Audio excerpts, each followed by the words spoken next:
मार्ग निर्देशों का पालन नहीं कर सकेंगे। अब हम इनमें से प्रत्येक के बारे में बात करेंगे क्योंकि ये अधिक महत्वपूर्ण हैं। गैर संक्रमित व्यक्ति पति या पत्नी के साथ विवाह होने तक संभोग से परहेज करना तथा विवाह के बाद अपने पति अथवा पत्नी के साथ परस्पर वफादार बने रहना इस बात की गारंटी देने का एकमात्र तरीका है कि आपको संभोग क्रिया के जरिए HIV नहीं होगा। यदि आप और आपका पति अथवा पत्नी आपके विवाह तक संभोग करने की प्रतीक्षा करते हैं और आप एक दूसरे के प्रति वफादार हैं और आप में से कोई भी इंजेक्शन से औषधि नहीं लेता है तो आप संभोग क्रिया के जरिए HIV के संपर्क में नहीं आ सकते हैं। यदि आप विवाह से पहले संभोग करने का निर्णय लेते हैं तो इससे यह जोखिम पैदा हो जाता है कि आप HIV के संपर्क में आ जाएंगे, परंतु अनेक ऐसे उपाय हैं जिन्हें आप अपने जोखिम को काफी हद तक कम करने के लिए प्रयोग कर सकते हैं। यदि आप विवाह से पहले संभोग करने का निर्णय लेते हैं तो यह सुनिश्चित करें कि आप और आपका पार्टनर दोनों अपने HIV स्थिति के बारे में जानते हैं।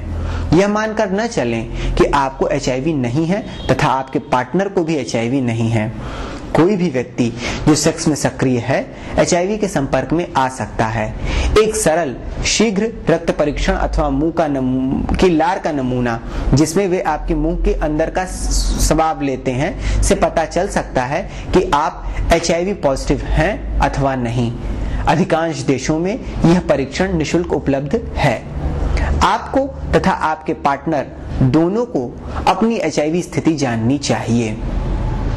यह याद रखें कि आपके HIV परीक्षण को पॉजिटिव होने के लिए HIV के संपर्क में आने के 6 महीने तक का समय लग सकता है और आप तभी निश्चित रूप से जानते हैं कि आप HIV नेगेटिव हैं या नहीं यदि आपने HIV के पिछले संभावित संपर्क के 6 महीने के बाद HIV के लिए नेगेटिव परीक्षण दर्शाया हो। यदि आप विवाह से पहले संभोग करने का निर्णय लेते हैं तो एक ही पार्टनर के साथ परस्पर वफादार रहें। एक ही पार्टनर के साथ वफादार बने रहने से आपके HIV के संपर्क में आने का जोखिम कम हो जाता है, क्योंकि इसका अर्थ होता है कि न तो आप और ना ही आपका पार्टनर HIV से संक्रमित हो सकने वाले अन्य लोगों के संपर्क में आ रहा है। सबसे महत्वपूर्ण बात यह है कि यदि आप विवाह से पहले संभोग करने का निर्णय लेते हैं तो आप जितनी बार और जितनी तरीके से संभोग करते हैं हर समय लेटेक्स कॉन्डम का सही ढंग से प्रयोग करें। HIV भीड़ की त्वचा के कॉन्डम के जरिए फैल सकता है क्योंकि इसके छिद्र काफी बड़े होते हैं। यदि आपको लेटेक्स से एलर्जी होती है तो आप पॉलीयूथेरिन कॉन्डम का प्रयोग कर सकते हैं। लेटेक्स कॉन्डम HIV फैलने के विरुद्ध कोई गारंटी नहीं देता है, परंतु जब इसे सही ढंग से प्रयोग किया जाता है तो यह जोखिम काफी हद तक कम हो जाता है कि एक पार्टनर दूसरे को संक्रमित करेगा। इस बात पर अधिक बल दिए जाने की जरूरत है कि लेटेक्स कॉन्डम द्वारा HIV के विरुद्ध सर्वोत्तम सुरक्षा प्रदान किए जाने के लिए आपकी इसे प्रत्येक संभोग क्रिया यहां तक कि मौखिक सेक्स के लिए भी हर बार प्रयोग करते रहना चाहिए। यदि आप संभोग करते समय कभी-कभी केवल लेटेक्स कॉन्डम का प्रयोग करते हैं तो आप में तब भी उस दौरान HIV संक्रमण का काफी अधिक जोखिम बना रहता है जब आप लेटेक्स कॉन्डम का प्रयोग नहीं करते हैं। चाहे आपने केवल एक बार असुरक्षित संभोग किया, जो फिर भी HIV के संपर्क में आने की संभावना रहती है।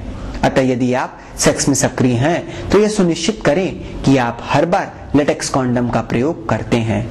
कॉन्डम द्वारा आपको HIV के विरुद्ध सर्वोत्तम सुरक्षा प्रदान किए जाने के लिए आपको इसे सही ढंग से अवश्य प्रयोग करना चाहिए। कॉन्डम को ठंडे और अंधेरे स्थान में रखा जाना चाहिए। इस पर तेल आधारित लुब्रिकेंट जैसे वैसलीन आदि न लगाएं, क्योंकि इनसे कॉन्डम निष्प्रभावी हो जाएगा। कॉन्डम को सही ढंग से प्रयोग करने के लिए आपको अपने पेनिस और पार्टनर की योनि के मुंह अथवा गुदा के बीच भी संपर्क से पहले इसे तने हुए पेनिस पे पहनाया जाना चाहिए। पेनिस पर कॉन्डम पहनाते समय इसके छोर पर वीर्य धारण करने के लिए थोड़ी सी अतिरिक्त जगह छोड़ें और कॉन्डम को लिंग के पूरे भाग तक लपेट दें। कॉन्डम को पेनिस के ऊपर खींचे नहीं, जैसा कि आप पैर पर जुराब खींचते हैं। पुरुष द्वारा वीर्य स्खलन के बाद उसे अपने लिंग की जड़ तक कॉन्डम पकड़ना चाहिए, ताकि यह सुनिश्चित हो सके कि यह नीचे नहीं गिरता है, और पेनिस के मुलायम हो जाने से पहले इसे तुरंत अपने पार्टनर से बाहर निकाल दें। इससे कॉन्डम के लीक होने का जोखिम भी कम हो जाएगा। इसके बाद कॉन्डम को फेंक दें। महिला पर मौखिक संभोग के लिए डेंटल डैम लेटेक्स का चौकोर जैसा अवरोध प्रयोग करना महत्वपूर्ण होता है। आप लेटेक्स कॉन्डम के सिरे को काटकर इसे डेंटल डैम बनाने के लिए साइड से काट सकते हैं। कॉन्डम को कभी भी दोबारा प्रयोग न करें। इस वेबसाइट पर दूसरा वीडियो भी है जो यह बताता है कि कॉन्डम को किस तरह से सही ढंग से प्रयोग किया जाए। यदि आप और आपका पार्टनर विवाह से पहले सेक्स में सक्रिय थे अथवा इंजेक्शन से दवाइयां लेते थे, तो अनेक स्थितियों पर चर्चा किए जाने की आवश्यकता है। आप में से कोई एक HIV पॉजिटिव हो सकता है तथा वह या तो इसके बारे में जानता है अथवा नहीं भी। साथ ही यद्यपि यह आशा नहीं की जाती है कि आप में से कोई एक विवाह से बाहर संभोग कर सकता है अथवा दोबारा इंजेक्शन से औषधि ले सकता है, ऐसी स्थिति में यह महत्वपूर्ण है कि इसकी अनदेखी न की जाए। परामर्श लें तथा यदि आप वर्तमान में कॉन्डम का प्रयोग नहीं कर रहे हैं तो इसे प्रयोग करना शुरू करें। यह आसान स्थिति नहीं होती है और इसकी अनदेखी करने से यह काफी बदतर हो सकती है। साथ ही इंजेक्शन से औषधियों का प्रयोग न करें, अथवा यदि आप ऐसा करते हैं तो यह सुनिश्चित करें कि आप कभी भी गंदी सुई का प्रयोग नहीं करते हैं।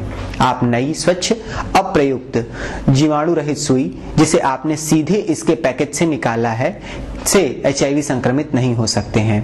कई स्थानों में सुई का आदान प्रदान किए जाने के कार्यक्रम होते हैं, जहां आप गंदी सुइयों के लिए मना करके इनके बदले में नई सुइयां निःशुल्क प्राप्त कर सकते हैं। ऐसी सुई को प्रयोग करना अत्यधिक हानिकारक होता है जो किसी व्यक्ति द्वारा आपके शरीर में कोई चीज डालने के लिए पहले से प्रयोग किया गया हो। नितांत अंतिम उपाय के रूप में यदि आप औषधि डालने के लिए किसी गंदी सुई का प्रयोग करने जा रहे हैं तो आप HIV के संपर्क में आने के जोखिम को कम करने के लिए सिरिंज और सुई को अंदर और बाहर अच्छी तरह साफ कर सकते हैं। इस वेबसाइट में दूसरा वीडियो है जो यह बताता है कि सिरिंज और सुई को ब्लीच से कैसे साफ किया जाए। अब आप जानते हैं कि HIV नामक वायरस से एड्स फैलता है और यह वायरस संभोग, सुइयों के आदान प्रदान, माता से शिशु में तथा रक्त चढ़ाने के दौरान फैल सकता है। यह वायरस चूमने, गले लगने अथवा हाथ मिलाने से नहीं फैलता है। HIV ग्रहण करने के जोखिम को दूर करने का सर्वोत्तम उपाय है संभोग क्रिया से बचना तथा कभी भी इंजेक्शन से औषधियां न लेना। यदि आप संभोग में सक्रिय होने का निर्णय लेते हैं तो आप एक ही पार्टनर के साथ परस्पर वफादार बने रहकर और संभोग करते समय कॉन्डम का प्रयोग करके HIV ग्रहण करने के जोखिम को कम कर सकते हैं। यदि आप इंजेक्शन से औषधि लेने का निर्णय करते हैं तो आप सुइयों का कभी भी आदान प्रदान न करके HIV ग्रहण करने के जोखिम को कम कर सकते हैं। चाहे आप कोई भी हो, आप महत्वपूर्ण व्यक्ति हैं और आपका जीवन भी उतना ही महत्वपूर्ण है जितना कि आपके समुदाय में रह रहे लोगों का। अपना और अपने आसपास के लोगों का ध्यान रखें, अच्छे निर्णय लें जो HIV के संपर्क में आने के आपके जोखिम को दूर या कम कर सके। aidsvideo.org की ओर से मैं हूं रविकांत त्रिपाठी। इस आलेख की सत्यता के लिए बेकी कुंग MD द्वारा 29 अप्रैल 2006 को इसकी समीक्षा की गई और स्वीकृति दी गई। धन्यवाद। नमस्कार।